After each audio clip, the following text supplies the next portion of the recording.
Oi, gente do bem. Vamos apoiar as publicações da Fundação Bezerra de Menezes? É só curtir, se inscrever no canal, ativar as notificações e compartilhar com os amigos. Simples assim. Contamos com o apoio de vocês.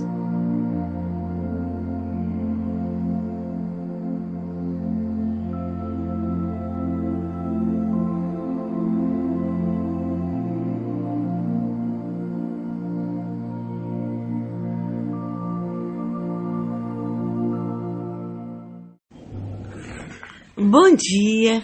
Vamos agradecer o sol que chega depois de dias chuvosos e também ficar em paz com a experiência nova da reencarnação.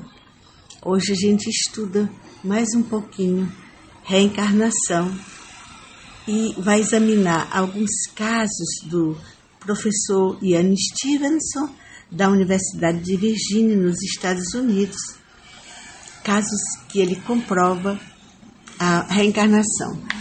Hoje a gente pega só algumas ideias sobre o que ele desenvolveu, porque ele estudou mais de 1000 casos e tem um livro que é o mais sucinto, em que estuda 20 casos sugestivos de reencarnação. Nós vamos pedir antes à espiritualidade amiga que nos auxilie nesta reflexão, que se refere ao Evangelho. Não verás o reino de Deus quem não nascer de novo, disse Jesus. E tem vários momentos que são relatados no Evangelho segundo o Espiritismo, onde se mostra a ideia de que nós já tivemos muitas existências dentro do próprio Evangelho de Jesus. Para a gente ir um pouquinho direto ao assunto, não precisamos fazer hoje uma explanação muito grande da vida desse professor, não é? Mas vamos mostrar assim por onde andam os estudos, que se referem a marcas de nascença. Na verdade, o Espiritismo, ele percorre, a gente tem elementos em Kardec e nos outros estudos de espiritistas, como Gabriel Delane, Ernesto Bozano, Lombroso, William Crookes e Leon Denis, tantos, os que estudavam naquelas sociedades de pesquisas psíquicas, tanto a de Londres como a francesa, enfim, os variados compêndios estudados por Kardec, anotados de mais de 1000 centros com os quais ele se correspondia, centros ou grupos espiritistas, e além dos próprios estudos dele, né, que é a base de como o mundo espiritual trouxe para a Terra a revelação espírita. Então, além de tantas coisas que perseguem, quer dizer, que procuram mais a hipótese da continuidade da existência a partir das similitudes, das semelhanças do que a gente era e do que a gente é, articulando por vezes a lei de causa e efeito, mas não de uma forma tacanha, como muita gente pensa, mas compreendendo que a gente faz planejamentos reencarnatórios em que vai trabalhando de pouco aquilo que a gente considerou que precisa rever, que aquilo que a gente não acertou, a gente pode, vamos dizer, se liberar de um certo comprometimento na área em que a gente errou, a partir de fazer o bem nesta área, não necessariamente apanhando da vida naquela área em que a gente lesou o outro no amor, não é? Então, resumindo, a gente corre muito para mostrar a reencarnação e tratá-la como um fato verdadeiro do ponto de vista da ciência e da vida. A gente corre muito pela hipótese da individualidade se parecer. Mas esta hipótese a gente vai analisar porque ela é mais fecunda, muitas vezes, repetidas vezes. Hoje a gente vai trazer, vamos dizer, o lado mais maneiro mas que foi exaustivamente, se a gente pudesse dizer assim, de algo, né, estudado pelo professor Ian Stevenson, que é médico, não é? Então, tem um caso, vamos mostrar como é que eles estudavam. Eles estudaram, esse doutor, ele estudou os casos, assim, casos de vários lugares. Depois eu vejo o quadro que mostra os lugares. Índia, Brasil, Europa, Estados Unidos. Não é verdade que ele estudou só na Índia. Apenas os casos da Índia foram fecundos. Por quê? Porque o povo não é preconceituoso com relação à hipótese da reencarnação. E ele acha que em outros lugares há uma repressão muito grande e as pessoas não gostam de falar. Então, e ele se deteve numa amostra, vamos dizer, que abrangia vários países, várias culturas. A gente vai contar só 2 casos e mostrar mais como eles, a beleza do estudo. Então, vamos pegar o caso de Sunita, na Índia. Ela tinha uma marca de nascença no lado direito da cabeça, que teria sangrado antes dela desencarnar durante 3 dias. A marca era mais ou menos arredondada, sem pelos, bastante pigmentada e um pouquinho elevada e enrugada.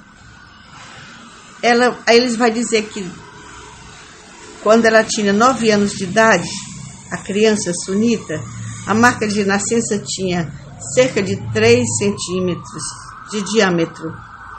Após o seu nascimento, ela não foi identificada como a reencarnação de ninguém de sua família e nenhuma interpretação desse tipo foi dada por familiares. Mas quando ela fez 2 anos, a Sunita começou a descrever lembranças de uma suposta vida passada. Começa os relatos infantis, né, de crianças, portanto, geralmente acontecem até 7 anos. Vão se sucedendo dessa idade muito pequenininha, 2 anos, 3, vão continuando. Quando chega por volta de 7 anos, ou um pouco mais, eles desaparecem. É quando a gente sabe que completa-se completamente, completa-se já é completamente, né? É que se, vamos dizer que instala muito o novo daquela personalidade da reencarnante, né? A concepção é feita, o espírito é designado para o corpo quando o espermatozoide encontra o óvulo. No momento da concepção já tem a vida, isso é importante a gente saber. Nessas discussões que se tem hoje, né, no país. Mas hoje a gente está mostrando aqui que a menina Sunita começou a falar com 2 anos que tinha uma outra vida. E ela começa a dizer que viveu em Kota, em outro lugar, Kota, com K. Aí conta como é que eram os seus antigos pais, seus irmãos. Disse que a família tinha uma loja de prata e de segurança. Disse que ela tinha caído de tal altura quando era criança, numa hora que ela estava sozinha com o primo. E que esta queda se relacionava à sua marca de nascença. E aí, veja, vamos pausar só um pouquinho aqui. A maior parte dos estudos de marcas de nascença, eles dizem que a pessoa geralmente teve um acidente trágico ou morreu mais ou menos recentemente. Então, uma coisa vai para a outra encarnação. Quando ela fez 5 anos de idade, um amigo da família levou a cidadezinha de Kota. Uma cidadezinha que possuía cerca de 300 mil pessoas.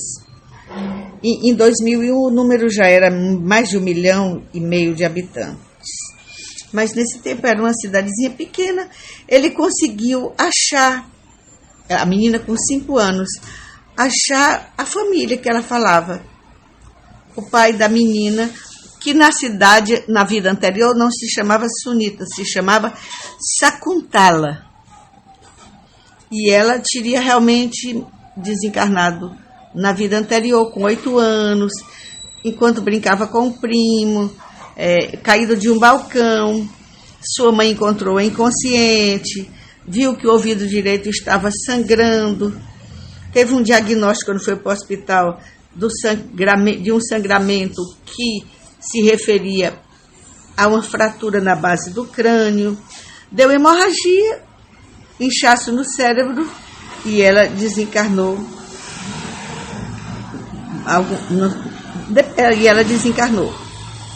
Então ele vai estudar mais 3 casos parecidos e é interessante que eles vão assinalando o jeito de estudar, eles vão assinalando as falas da criança sobre a sua vida anterior e depois eles pesquisam na família se aquilo era verdade. O outro caso, por exemplo, chama Chaturá Karunaratne, que era outra pessoa. Este caso, ele é interessante. Ele falava da vida passada com 3 anos de idade e disse onde era que ele morava. E 3 pesquisadores estudaram este caso e foram falar no jornal o que a criança falava com 3 anos. 3 pesquisadores diferentes.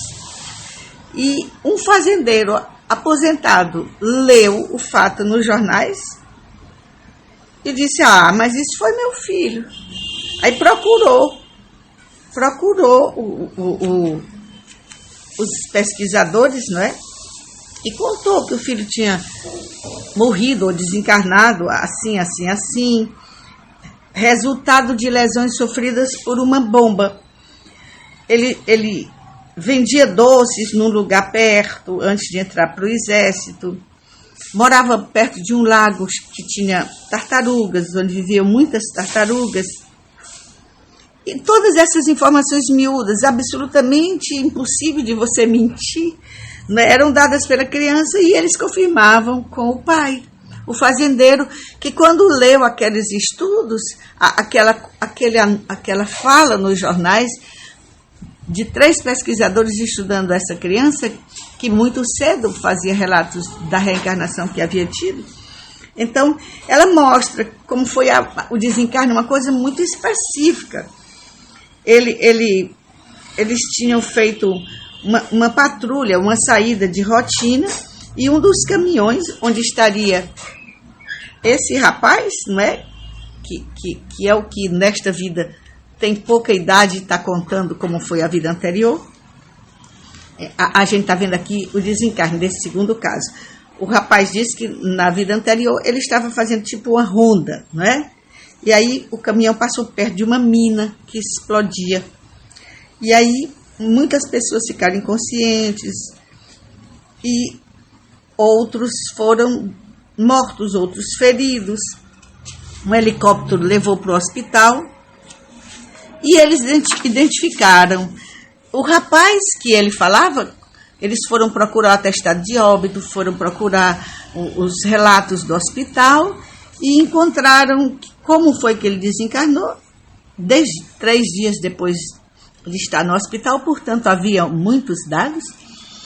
E as marcas de nascença eram localizadas justamente perto da mandíbula e da garganta, como também da orelha esquerda, e isso correspondia exatamente às áreas afetadas pelos estilhaços da bomba, segundo os relatos também dos hospitais, certo? Aí eles tiveram fotografias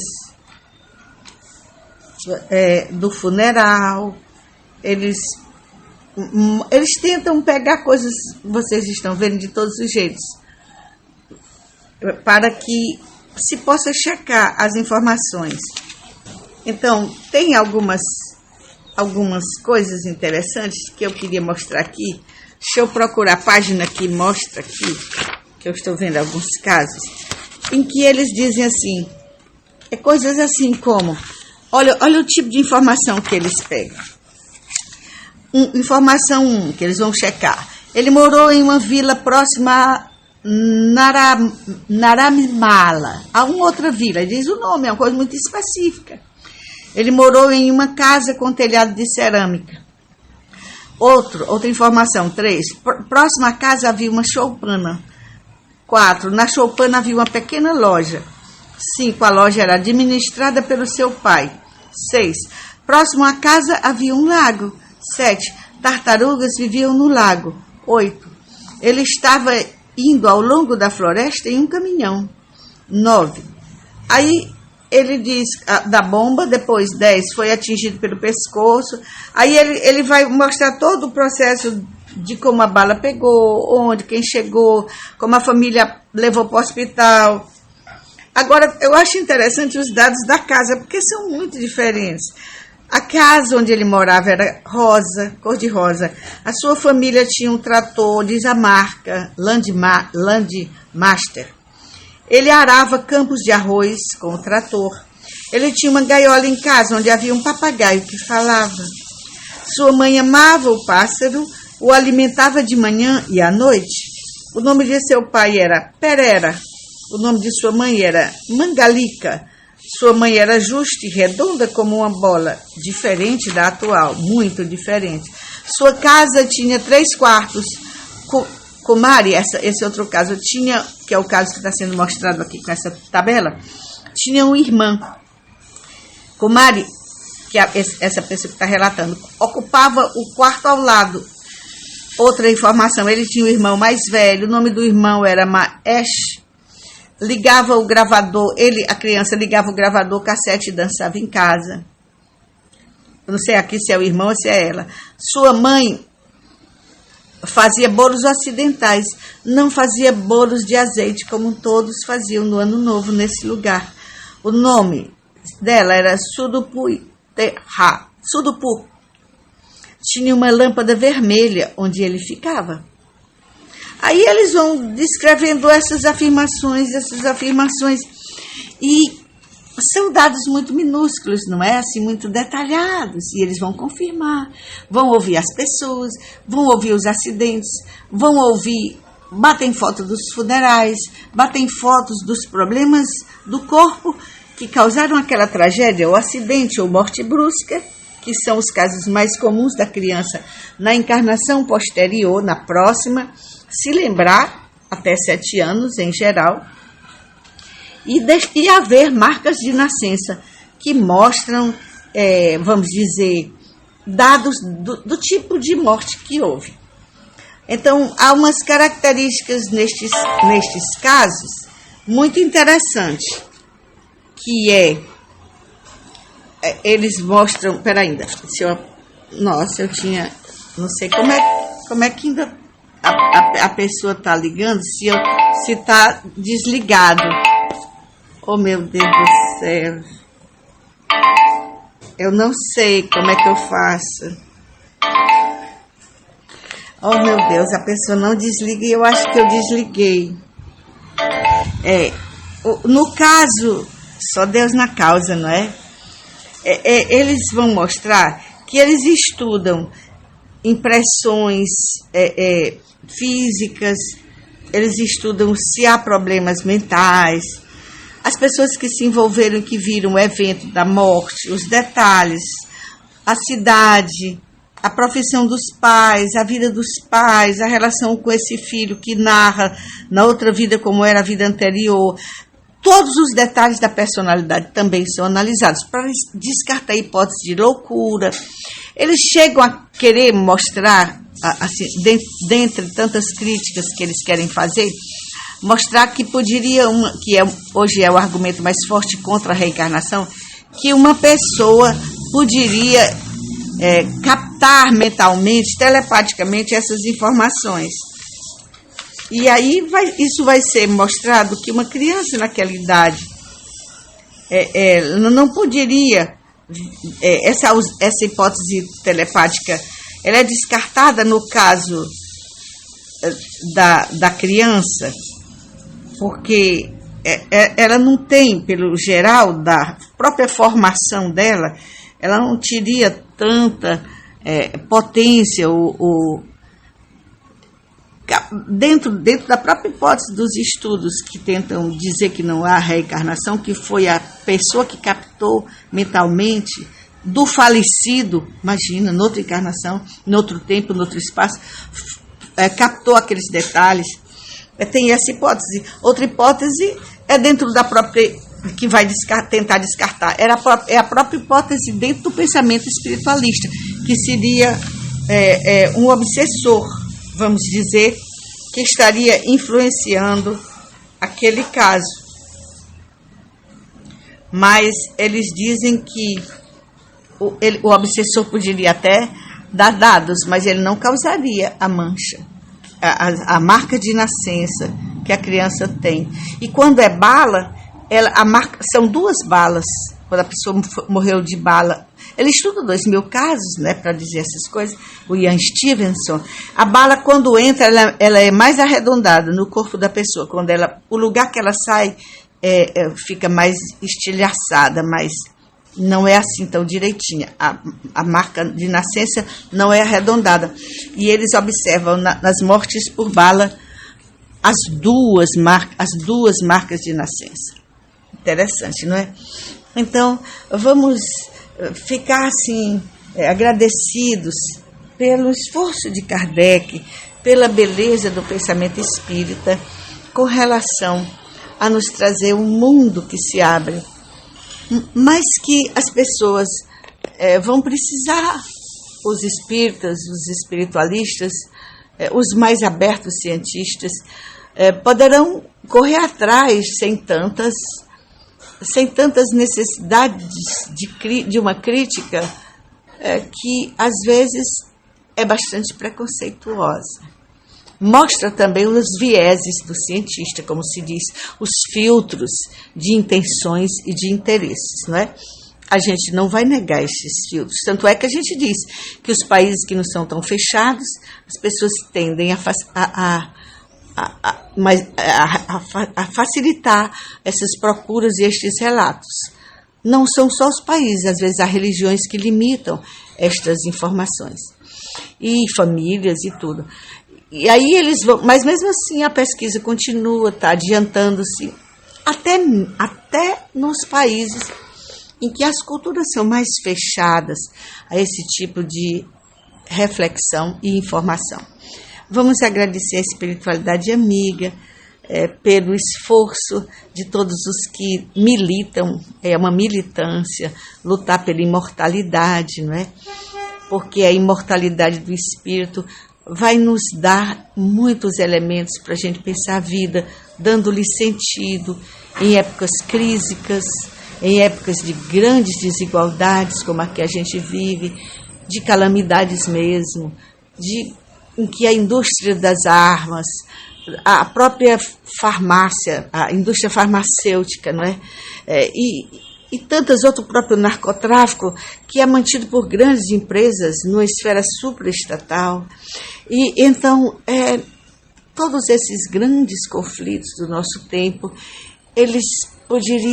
a gente pode caminhar para uma transformação, mas assim, do ponto de vista da humanidade, do pensamento mesmo, quando a gente trabalhar em termos de imortalidade, da continuidade da vida, da relação entre os 2 planos, o plano espiritual e o material, que na verdade não são coisas apartadas, porque toda noite a gente dorme, porque nós somos espíritos, toda noite o nosso espírito com o nosso corpo espiritual sai, vai para aqui, vai para ali, e a gente tem esses relatos também, copiosos estudos sobre o assunto, não é? Extensas reflexões, belíssimas, que abrem a vida para um sentido transcendente que fundamenta o amor. O amor, como disse Jesus, esta é a grande lei da vida, das vidas, dos mundos, de tudo que une os seres,